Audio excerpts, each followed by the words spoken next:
Assalamualaikum warahmatullahi wabarakatuh. Selamat siang, selamat datang kembali di podcast Pengadilan Negeri Raha. Kembali lagi bersama saya Rizky. Saya akan menemani para pencari keadilan yang menonton untuk mengulik nih info-info apa lagi sih yang ada di Pengadilan Negeri Raha. Dan seperti biasa, saya nggak akan sendiri. Saya akan ditemani oleh narasumber dari Pengadilan Negeri Raha. Kali ini narasumber kita adalah hakim dari Pengadilan Negeri Raha, yaitu Bapak Muhammad Akbar Rusli. Selamat siang Bapak Muhammad Akbar Rusli. Selamat siang Mas Rizky. Assalamualaikum warahmatullahi wabarakatuh. Salam sejahtera untuk kita semua, masyarakat pencari keadilan, khususnya masyarakat pencari keadilan di wilayah hukum Pengadilan Negeri Raha dan sahabat-sahabat podcast Pengadilan Negeri Raha. Alhamdulillah. Bagaimana Pak kabarnya hari ini? Sehat Pak? Sehat, alhamdulillah sehat ya, sekalipun cuaca agak mendung ya Pak, sering hujan. Keadaan Alhamdulillah Pak, sehat selalu ya. Terus Pak. Nah Pak, kali ini Pak kita akan di podcast kali ini Pak kita akan membahas mengenai diversi Pak. Baik, diversi ya. Diversi, kita akan memberi edukasi dan pengetahuan kepada para pencari keadilan yang sedang menonton mengenai diversi Pak. Tapi baik, seperti biasa sebelum kita memulai masuk ke dalam topik, saya mau menanya Pak, untuk landasan hukum atau dasar hukum dari diversi ini ada di Undang-Undang nomor berapa sih Pak? Iya, baik ya. Topik pada podcast hari ini terkait dengan diversi ya. Betul, agar Pak, kemudian masyarakat pencari keadilan punya pengetahuan dan mungkin gambaran terkait dengan pelaksanaan diversi. Jadi diversi itu disebutkan dan diatur dalam Undang-Undang nomor 11 tahun 2012 ya, tentang sistem peradilan pidana anak. Jadi undang-undang tersebut yang secara jelas mengatur terkait dengan mekanisme dan pelaksanaan dari diversi. Kemudian dari peraturan undang-undang tersebut ada aturan lain yang sifatnya sebagai pelaksana dari undang-undang SPPA tadi. Jadi ada peraturan pemerintah nomor 65 tahun 2015 tentang pelaksanaan diversi dan penanganan anak di bawah umur, dan juga di lembaga kita ya di Mahkamah Agung juga telah mengeluarkan aturan pelaksanaan terkait dengan undang-undang SPPA tadi dalam bentuk peraturan Mahkamah Agung, Mas Rizky. Peraturan Mahkamah Agung nomor 4 tahun 2014 tentang pelaksanaan diversi. Jadi seperti itu terkait dengan dasar hukum dari diversi. Nah, tapi apa sih Pak pengertian dari diversi itu sendiri Pak? Iya. Jadi diversi ya sebagaimana kemudian diatur dalam Undang-Undang SPPA disebutkan dalam pasal 1 angka 7 bahwa diversi adalah pengalihan penyelesaian perkara pidana dari proses peradilan ke proses di luar peradilan ya. Pada pokoknya dan intinya diversi seperti itu. Jadi diversi adalah penyelesaian di luar peradilan. Dan disebutkan lagi dalam Undang-Undang SPPA tadi bahwa diversi itu dilakukan melalui proses musyawarah ya, proses musyawarah yang melibatkan para pihak. Para pihak di sini siapa? Tentu yang pertama anak ya, anak yang berkonflik dengan hukum atau sebagai pelaku. Kemudian didampingi oleh orang tua atau walinya, kemudian juga korban ya, korban dari tindak pidana apabila ada, dan juga korban ini apabila masih berusia anak di bawah umur, masih di bawah umur, didampingi juga oleh orang tua dan walinya, kemudian juga melibatkan pembimbing kemasyarakatan, melibatkan juga pekerja sosial profesional ya. Dan dapat juga berdasarkan peraturan pemerintah nomor 65 tahun 2015 juga dapat melibatkan elemen masyarakat. Nah, elemen masyarakat ini apabila disepakati oleh para pihak tadi ya, para pihak yang berperkara dalam hal ini anak sebagai pelaku dan juga korban ya. Elemen masyarakat itu siapa? Dapat berupa tokoh agama misalnya ya, tokoh masyarakat, dan juga bisa pemberi bantuan hukum ya atau advokat pada intinya. Jadi seperti itu ya yang dapat kita pahami terkait dengan diversi Mas Rizky. Baik Pak. Nah jadi itu adalah pengertian diversi adalah lebih seperti musyawarah begitu ya Pak ya? Betul, musyawarah dan dialog dari para pihak ya. Iya betul. Nah lalu apa Pak tujuan dilaksanakannya diversi ini Pak? Baik, jadi terkait dengan tujuan dari diversi ya. Jadi kita harus memahami terlebih dahulu bagaimana negara memandang anak itu tentu berbeda ya. dengan orang yang sudah dewasa. Dalam hal ini adanya undang-undang SPPA tadi pada dasarnya untuk memenuhi kepentingan dan hak-hak anak ya. Jadi tujuan dari diversi itu pertama untuk mencapai perdamaian dari para pihak. Para pihak ini adalah anak dan korban ya. Kedua, tujuan diversi tadi untuk menyelesaikan perkara di luar proses peradilan. Dan ketiga, menghindarkan anak dari perampasan kemerdekaan. Jadi tentunya apabila proses peradilan tersebut tetap berjalan sampai adanya vonis atau putusan dari pengadilan yang mungkin sifat dari putusan tersebut dapat merampas kemerdekaan anak. Dalam ini misalnya ada pemindahan penjaraan dan pemindahan dalam bentuk lainnya ya. Kemudian selanjutnya tentu untuk melibatkan partisipasi masyarakat, karena seperti yang saya sebutkan tadi bahwa dalam proses diversi tadi dapat melibatkan elemen-elemen masyarakat. Jadi diharapkan ada partisipasi dari masyarakat, dapat berupa orang tua misalnya dari korban, orang tua dari pelaku ya. Jadi elemen masyarakat ini diharapkan aktif agar proses perkara ini bisa berakhir damai, seperti itu Mas Rizky. Begitu ya. Kalau gitu Pak, berarti kan diversi ini untuk perkara anak kan Pak ya? Betul. Nah, berarti apa semua perkara anak ini bisa dilakukan diversi Pak? Apa atau ada syarat-syarat tertentu perkara yang dapat dilakukan diversi Pak? Baik ya, untuk kemudian masyarakat mencari keadilan ketahui terkait dengan diversi ini, tidak semua perkara anak itu bisa dilakukan diversi. Ada syarat-syarat yang harus dipenuhi terlebih dahulu ya, berdasarkan dasar hukum yang sudah saya sebutkan sebelumnya. Jadi syarat pertama itu tentu harus perkara anak ya, perkara anak, bukan perkara dewasa. Anak ini siapa? Ya disebutkan dalam Undang-Undang SPPA itu anak yang berusia 12 tahun dan belum berusia 18 tahun ya. Jadi harus diklasifikasikan sebagai perkara anak dulu. Kemudian selanjutnya anak sebagai pelaku dari tindak pidana itu bukan pengulangan tindak pidana. Jadi sebelumnya anak ini belum terlibat dalam tindak pidana dan kemudian diproses secara hukum ya. Syarat yang ketiga itu Mas Rizky, bahwa tindak pidana itu diancam dengan pidana di bawah 7 tahun ya. 7 tahun. Ini sedikit berbeda mungkin penerapannya dalam Undang-Undang SPPA dan peraturan pemerintah tadi, yang pada dasarnya tindak pidana itu diancam dengan di bawah 7 tahun, sementara dalam peraturan Mahkamah Agung terkait dengan pelaksanaan diversi tadi, bahwa tindak pidana itu diancam di bawah 7 tahun dalam bentuk dakwaan subsidiaritas, kumulatif, alternatif ataupun kombinasi. Jadi ketika kemudian perkara anak itu didakwa dalam bentuk dakwaan seperti yang saya sebutkan tadi, apabila dalam salah satu pasal yang dakwakan itu diancam di bawah 7 tahun, maka kemudian harus melalui proses diversi, sekalipun kemudian di salah satu dakwaan lain ada yang di atas 7 tahun. Jadi mungkin ini sedikit berbeda penerapannya dari aparat penegak hukum lain ya, di kepolisian dan di kejaksaan ya. Jadi apabila kemudian dalam bentuk dakwaan apapun itu, apabila salah satu pasal yang didakwakan sudah diancam di atas 7 tahun, maka tidak melalui proses diversi. Ya, jadi ada sedikit perbedaan penerapan di sini ya. Jadi mungkin saja dalam perkara anak itu diproses di kepolisian tidak dilakukan diversi, begitupun di kejaksaan tidak dilakukan diversi. Tapi karena memenuhi syarat yang ditetapkan oleh Perma tadi, maka kemudian di pengadilan dilaksanakan diversi ya. Seperti itu Mas Rizky. Jadi berarti ada 3 syarat utama bahwa untuk dilaksanakan diversi ini Pak ya. Betul. Nah lalu Pak, diversi ini kan lebih ke arah seperti musyawarah atau dialog begitu kan Pak, antara beberapa pihak lah mungkin begitu kan. Nah kalau musyawarah kan mungkin ada beberapa pihak yang mungkin nggak setuju atau nggak semua pihak akan setuju Pak. Nah outputnya dari diversi ini bagaimana Pak kalau ada pihak-pihak yang mungkin kurang berkenan mungkin Pak? Iya, jadi betul sekali ya Mas Rizky ya, bahwa proses diversi itu pada dasarnya proses musyawarah ya, melibatkan para pihak tadi.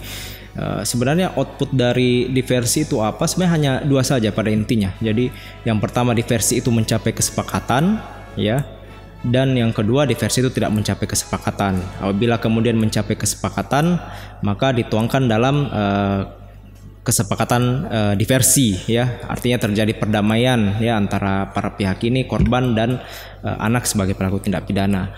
Apabila kemudian mencapai kesepakatan diversi, maka tentu proses peradilannya berhenti ya. Dan kemudian apabila yang saya sebutkan tadi tidak mencapai kesepakatan ya, maka tentunya proses peradilan dari perkara anak itu tetap berjalan sesuai ketentuan yang berlaku. Seperti itu Mas Rizky.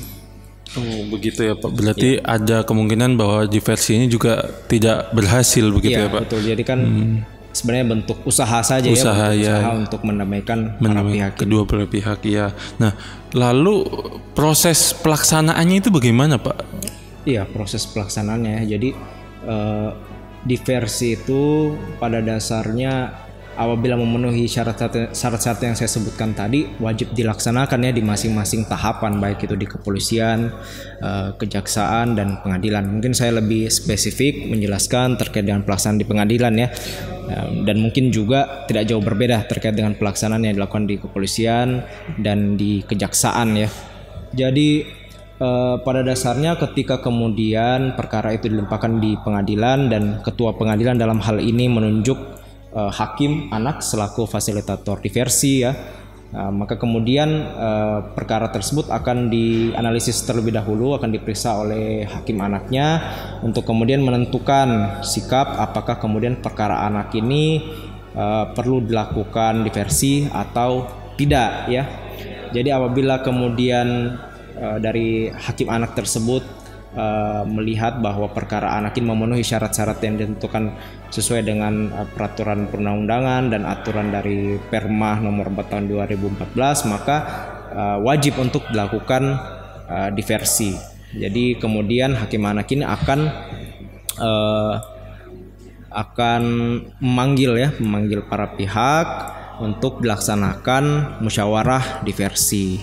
Ya, dalam proses musyawarah diversi ini pada dasarnya dapat berlangsung selama 30 hari Mas Rizky ya. Sejak hari pertama musyawarah diversi itu dilaksanakan ya. Jadi dapat berlangsung selama 30 hari dan kemudian dalam proses musyawarah tadi yang seperti yang sudah saya jelaskan adalah proses dialog ya. Proses dialog yang dihadiri oleh para pihak dari anak dan orang tua atau walinya, korban dan atau orang tua atau walinya, ada pembimbing kemasyarakatan, ada peksos dan juga dipimpin oleh fasilitator diversi. Dalam hal ini adalah hakim anak itu sendiri. Jadi apabila kemudian dari proses musyawarah diversi tadi mencapai kesepakatan ya, ada kesepakatan dari para pihak ini untuk berdamai dan menyelesaikan permasalahan tersebut, maka kesepakatan itu dituangkan dalam kesepakatan diversi. Jadi fasilitator diversi akan membuat kesepakatan diversi untuk kemudian para pihak ini menyepakati poin-poin yang dituangkan dalam kesepakatan tersebut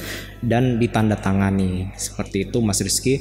Jadi setelah ada kesepakatan diversi tadi, maka selanjutnya dari fasilitator diversi dalam hal ini hakim anak akan menunggu laporan dari pembimbing kemasyarakatan. Jadi pembimbing kemasyarakatan di sini mendampingi dan mengawasi proses pelaksanaan kesepakatan diversi. Jadi kan sudah ada poin-poin yang ditetapkan di situ.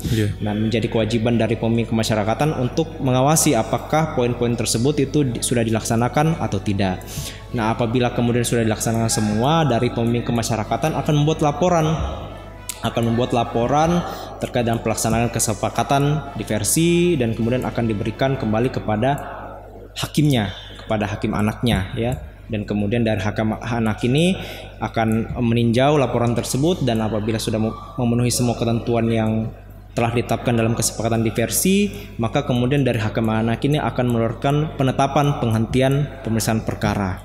Jadi pada akhirnya itu ya, proses terakhirnya dari diversi itu adalah penetapan penghentian pemeriksaan perkara. Jadi proses perkara dari anak ini tidak berlanjut lagi dan sudah berhenti ya, karena kesepakatan diversinya sudah dilaksanakan. Jadi seperti itu Mas Rizky. Nah, jadi itu ya Pak, tahapan-tahapan dari proses dari diversi itu. Nah, apakah diversi ini juga merupakan bagian dari, mungkin kami juga sering mendengar nih Pak, dan juga para pencari keadilan yang menonton juga sering mendengar keadilan restoratif Pak, atau restoratif justice. Nah, apakah diversi ini juga merupakan suatu bentuk nyata dari keadilan restoratif itu sendiri Pak? Iya. Jadi sebelum saya bahas apakah diversi tadi adalah salah satu bentuk dari restoratif justice ya Mas Rizky ya. Karena tadi sudah saya bahas terkait dengan kesepakatan diversi. Jadi mungkin masyarakat pencari keadilan ingin mengetahui kesepakatan diversi itu seperti apa sih ya. Jadi kesepakatan diversi itu dapat berbentuk pertama perdamaian dengan kerugian atau tanpa ganti kerugian ya. Jadi dapat bentuk perdamaian dengan ganti kerugian atau tanpa ganti kerugian. Kedua, dapat berbentuk penyerahan kembali kepada orang tua atau wali. Ketiga, dia juga dapat berbentuk yang jawab saya langsung jawab ya. Iya, jadi sebelum pertanyaan Mas Rizky tadi saya jawab ya terkait dengan diversi itu apakah salah satu bentuk dari restoratif justice atau tidak. Sebelumnya kan saya sudah bahas terkait dengan kesepakatan diversi ya Mas Rizky ya. Jadi untuk masyarakat pencari keadilan ketahui mungkin kesepakatan diversi itu seperti apa sih. Jadi kesepakatan diversi itu dapat berbentuk pertama perdamaian dengan ganti kerugian atau tanpa ganti kerugian, itu yang pertama Mas Rizky. Kedua, pengembalian kembali kepada orang tua ya. Ketiga, dapat berbentuk pelatihan atau pendidikan di lembaga pendidikan atau LPKS paling lama 3 bulan. Dan terakhir adalah pelayanan masyarakat. Jadi 4 bentuk ini dapat dituangkan dalam kesepakatan diversi ya. Jadi agar kemudian masyarakat pencari keadilan bisa mengetahui seperti apa bentuk dari kesepakatan diversi itu. Selanjutnya terkait dengan pertanyaan Mas Rizky ya. Jadi mungkin Mas Rizky dan masyarakat pencari keadilan juga saat ini sering mendengar terkait dengan keadilan restoratif atau biasa disebut dengan restoratif justice ya, baik di pemberitaan maupun mungkin di sosial media ya saat ini. Terkait dengan hal tersebut, restoratif justice itu mungkin secara teoritis kita dapat memahaminya mungkin secara luas ya. Jadi saya lebih spesifik saja terkait dengan proses diversi. Jadi secara jelas bahwa diversi itu sebagaimana Undang-Undang SPPA tadi telah menyebutkan bahwa diversi itu dilakukan melalui proses musyawarah dengan pendekatan keadilan restoratif ya, keadilan restoratif atau restoratif justice. Dan juga disebutkan bahwa sistem peradilan pidana anak itu mengutamakan atau mengedepankan pendekatan keadilan restoratif. Jadi bisa dikatakan bahwa Undang-Undang SPPA ini mungkin undang-undang pertama dan satu-satunya undang-undang yang secara jelas menyebut tentang keadilan restoratif atau restoratif justice, dan proses pelaksanaan dari restoratif justice itu berupa pelaksanaan diversi tadi Mas Rizky. Jadi secara jelas bahwa memang diversi tadi adalah salah satu perwujudan dari keadilan restoratif atau restoratif justice ya Pak. Nah, jadi itu mengenai diversi bisa dibilang bahwa diversi ini adalah suatu bentuk atau usaha restoratif justice dengan melalui musyawarah antara pihak-pihak yang bersangkutan demi tercapainya damai begitu ya Pak ya. Ya betul. Damai tanpa mungkin si anak, maksudnya kita lebih ke memprioritaskan masa depan anak ini karena kita pertimbangannya anak kan masih punya mimpi-mimpi dan masa depan. Pertimbangan ya bagi aparat penegak hukum terkait dengan kepentingan hak-hak anak dan masa depannya seperti itu Mas Rizky. Nah, sebelum ini Pak, sebelum saya tutup, mungkin apa Bapak ada pesan untuk, mungkin kan ini sangat berguna sekali ya Pak topik kita kali ini untuk orang tua atau mungkin anak-anak yang sedang menonton podcast kita kali ini Pak. Mungkin Bapak ada 1-2 pesan untuk yang sedang menonton Pak. Iya, karena secara umum topik kita Mas Rizky ya pada hari ini terkait dengan sistem peradilan pidana anak. Ya, jadi tentu pesan saya terutama bahwa negara kita ini kan sudah meratifikasi ya konvensi hak hak anak. Jadi hak hak anak itu betul-betul dijaga, dan salah satu bentuk peran negara tadi adalah diundangkannya sistem peradilan pidana anak ini agar perkara anak itu melalui proses peradilan yang tentunya berbeda dengan proses peradilan orang yang sudah dewasa. Jadi pesan saya dan harapan saya ya kepada masyarakat, khususnya kepada orang tua ataupun tenaga pendidik ya, agar bisa menjaga dan mengawasi pergaulan anaknya ya, bisa mendidik anaknya dengan baik agar tidak terlibat dalam dalam permasalahan-permasalahan hukum ya, hal-hal yang perbuatan yang bisa melanggar hukum, dan juga anak tersebut tidak menjadi korban dari suatu tindak pidana. Jadi betul-betul kita jaga pergaulannya, kita awasi pergaulannya, karena banyak yang kita lihat ya, perkara-perkara anak itu awalnya itu semua berawal dari pergaulan yang salah. Jadi diharapkan kemudian peran orang tua di sini dan tenaga pendidikan bisa berperan aktif untuk menjaga dan mengawasi pergaulan dari anak tersebut. Seperti itu, Mas Rizky. Baik Pak, siap. Terima kasih. Jadi itu ya, para pencari keadilan yang sedang menonton channel podcast Pengadilan Negeri Raha, bahwa diversi adalah suatu bentuk nyata dari keadilan restoratif dengan yang mempertimbangkan nilai-nilai kemanusiaan.